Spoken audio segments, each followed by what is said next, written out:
मराठा समाजाच्या विविध प्रलंबित मागण्यांच्या अंमलबजावणी संदर्भात राज्य सरकारने घेतलेल्या महत्त्वपूर्ण निर्णयानंतर मराठा आंदोलक नेते मनोज जरांगे पाटील यांनी मोठे वक्तव्य केले आहे।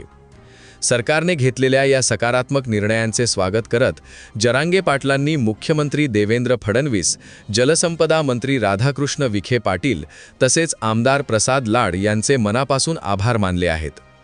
ओबीसी समाजाप्रमाणेच मराठा समाजालाही विविध शासकीय सवलती देणे, सारथी संस्थेअंतर्गत योजना तसेच महामंडळाच्या बंद पडलेल्या योजना आणि अभ्यासक्रम पुन्हा सुरू करण्याचा महत्त्वपूर्ण शासन निर्णय सरकारने घेतला आहे। याशिवाय आंदोलनादरम्यान बलिदान दिलेल्या कुटुंबियांच्या प्रश्नांवरही सरकारने सकारात्मक पाऊल उचलले आहे।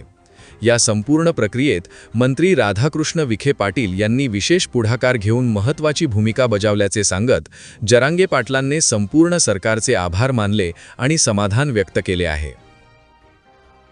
देवेंद्र फडणवीस साहेबांनी, विशेष करून आपल्या विखे पाटील साहेबांनी आणि लाड साहेबांनी, त्यांनी सगळ्यांना मिळून मराठा समाजाच्या जेवढ्या मागण्या आहेत या मागण्यांची अंमलबजावणी करून मराठा समाजाला न्याय द्यायचं ठरवलंय। त्याबद्दल मी त्यांचं मनापासून आभार मानतो।